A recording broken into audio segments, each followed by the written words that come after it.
Alright guys, maghahanap tayo ng sardinas.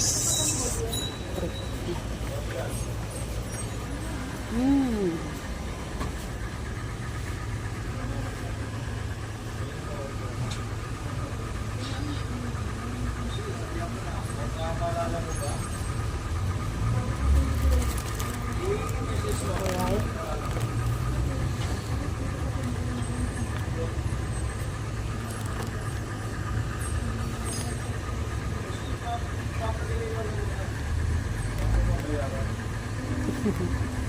Alright. Ito na susunod na explanation na gagawin ko. Hindi ko rin gagawin.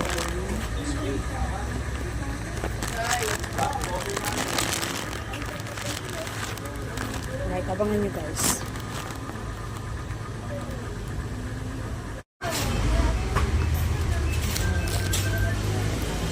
Nagbayad lang ako muna. Alright.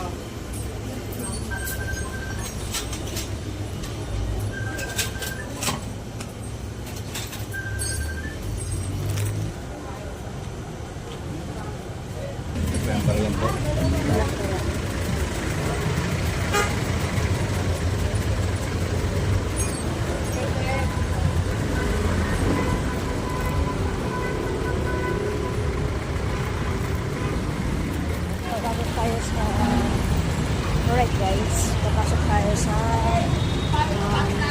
McDo. Kanina yung cream?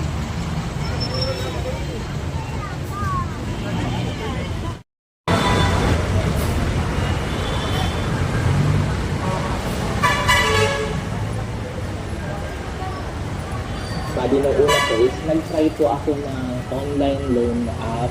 Nung una po is good naman siya. Pero, worst po yung found is for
Topic na rin yung sardines.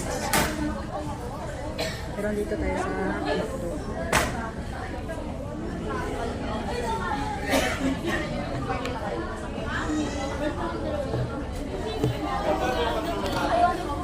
Yung sardines, sinasabi ko sa inyo, nalaray yung ingredients ng formalin.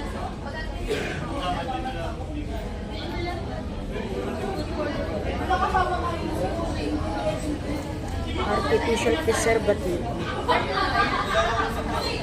na nagkukos ng disease, nagkukos ng pagkasira ng organ natin.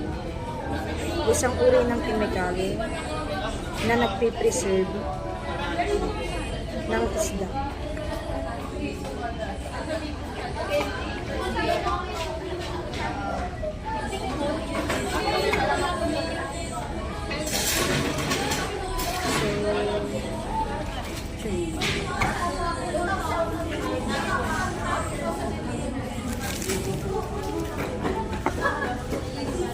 Alright guys. wala silang alam.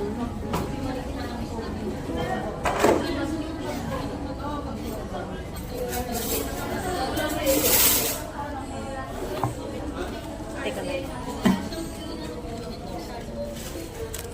Chicken.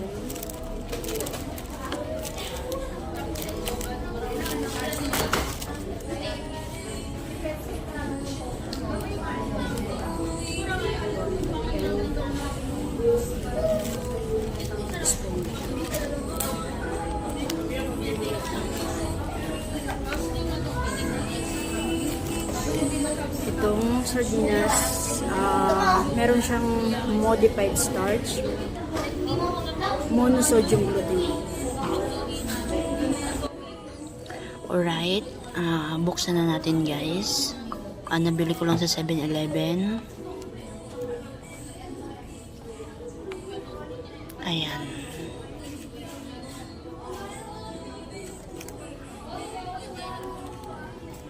Habang tinatagtag ko yan, tinataktak ko, tinatanggal ko yung laman. Nahihiya rin ako kanina pero tinanggal ko yung hiya ko para sa mamamayan na hindi alam ang sangkap nitong sardinas na to, pero pinapakain sa atin, kinakain at nakakain natin. Isang produkto na binibenta sa mamamayan na siyang nakakasira ng kalusugan. Alright guys, kain tayo. Subuan natin ng masarap na subo. Habang kinakain ko ito, labag sa loob ko, lunukin ang isang artificial Wala silang sabaw na sa produkto. natin. Merong sangkap na preservative na gawang chemical at may sangkap na nakakasira sa ating kalusugan o sa ating pangangatawan. Hindi lang po ito para sa akin, hindi lang po ito para sa mga Pilipino, kundi para po sa lahat ng mamamayan na biktima ng artificial preservative substance, artificial preservative chemicals. Isang chemical na sumisira sa mga organ natin. Kaya marami tayong sakit, marami tayong nararamdaman, sakit sa kasukasuan, sakit sa atay, sakit sa bato, sakit sa puso, sakit sa brain cancer. Nang dahil sa mga chemical na kinakain natin, hindi ito inilalabas nila, hindi ito nila sinasabi dahil masisira ang mga kumpanya na pinagagawaan ng mga artificial chemical preservative na mga ingredients na ginagamit natin sa ating pagluluto, sa ating mga pagkain. By the way, itong kinakain ko, isang sardinas at isang fried chicken. Hindi ko alam kung alam ng McDo na yung preservative, yung seasoning na ginagamit nila ay gawang artificial. At ang sardinas naman ay meron sangkap na formalin. Isang chemical na ginagamit nila para protektahan ang isda sa loob ng lata.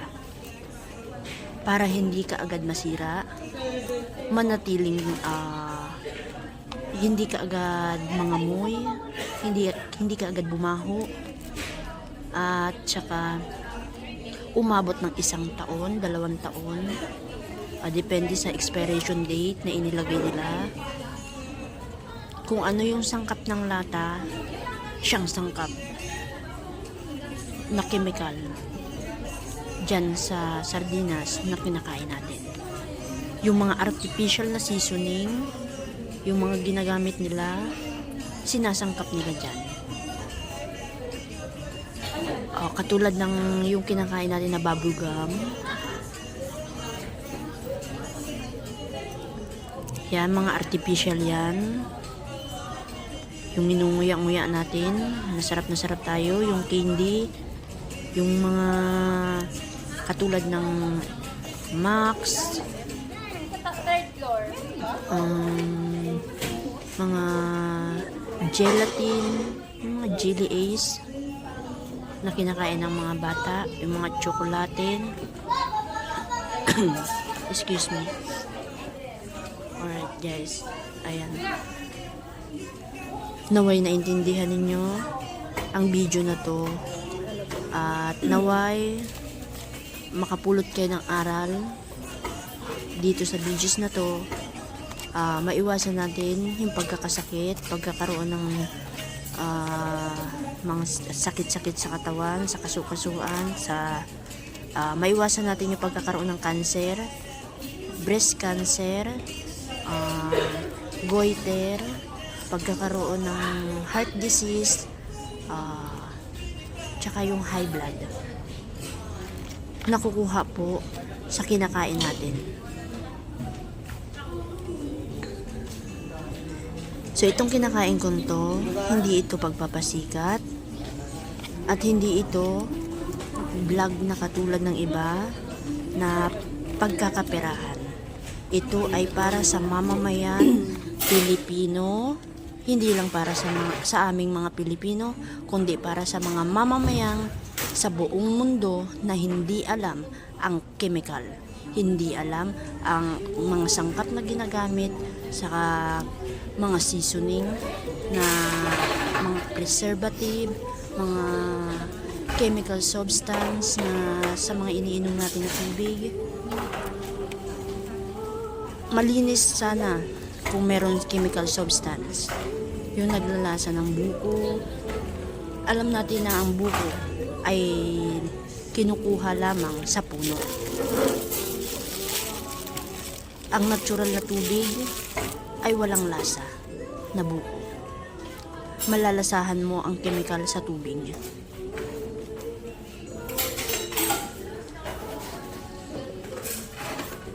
Alright, subo tayo guys.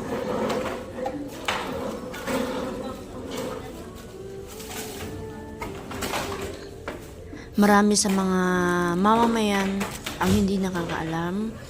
Hindi ito itinuturo dahil mabubuking sila. Hindi ito nila i-explain sa school, sa mga katulad natin na mga mahihirap, dahil mabubuking ang gumawa nito. Mabubuking yung mga sangkap na gawang artificial chemical. Example na lang ang bitsin, sardinas, corn beef. O yung corn beef din, meron din artificial preservative na seasoning at saka formalin para ma-preserve yung karne na ginamit nila, hindi agad bumaho at hindi rin agad masira.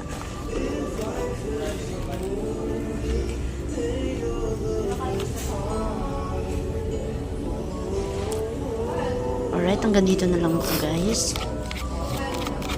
Dito ko na lang yung voice record ko kasi kumakain ako. Hindi na ako nagsalita kasi narespeto ko pa rin yung pagkain.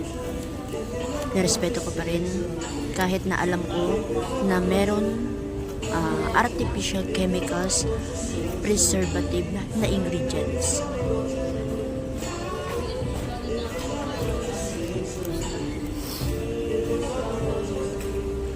Alright.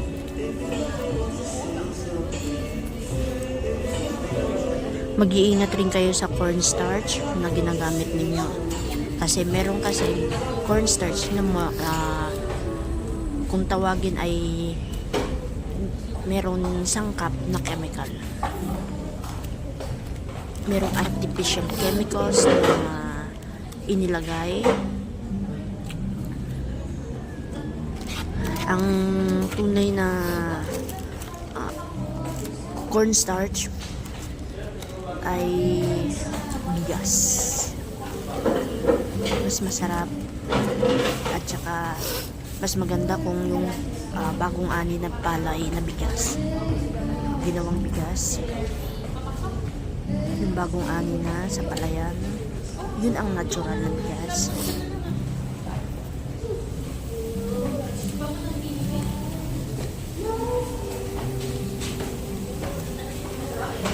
Alright.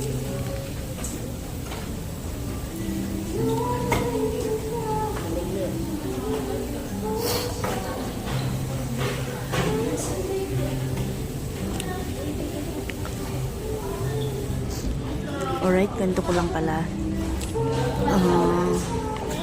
Habang pauwi ako kanina, naramdaman ko yung pananakit ng ulo ko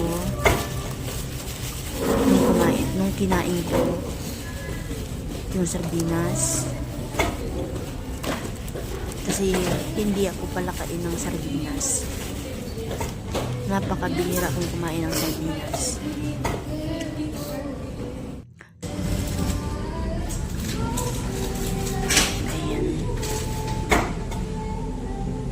Ayan ang sinasabing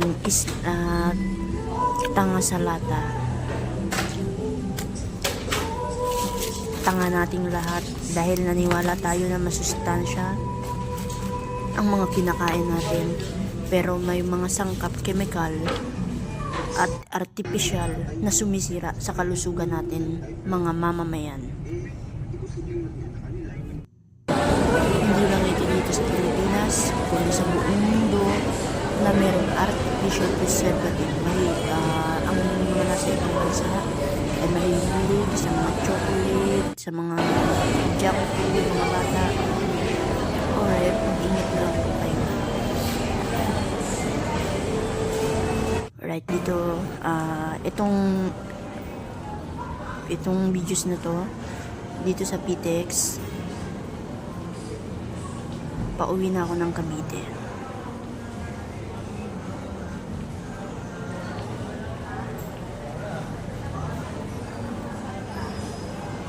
Ayan.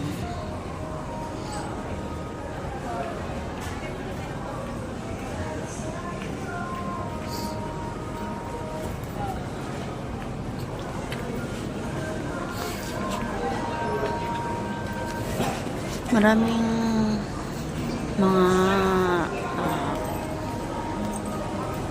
post din ako na hindi yun paninira, kasi ang paninira kasi alam ko na mali. Itong ginagawa ko, hindi ito paninira sa mga kumpanya at hindi rin ito kasinungalingan na pinaniniwalaan namin mga mamamayan na masusustansya ang mga pagkain na aming nabibili at nakakain. Ang palay, puro kasinungalingan sa advertisement na masustansya, ligtas. Ang katotohanan sa likod ng mga kasinungalingan na pinapaniwalaan ng mga mamamayan ay ang siyang magpapahamak sa buhay ng bilyon-bilyon mamamayan, bilyon-bilyon tao sa mundo.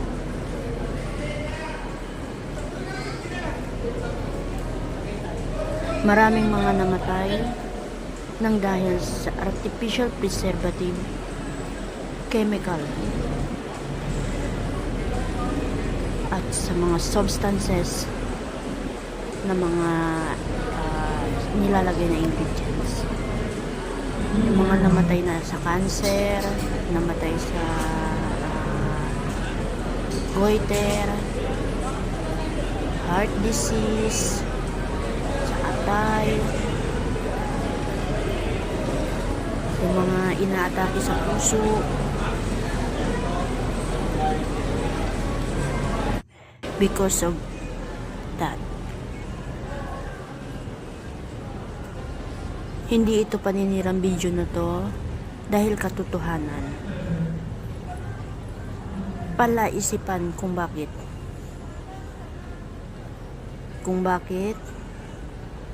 ang sardinas ay hindi agad nasisira sa lata. Sa loob ng isang taon, ang katotohanan ay mayroong sangkap formalin na para ma-preserve yung isda sa lata. Ay, hanggang dito na lang ang video ko.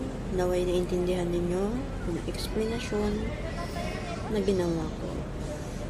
At mapagtanto ang katotohanan sa likod ng mga kasinungalingan nila na pinaniniwalaan natin.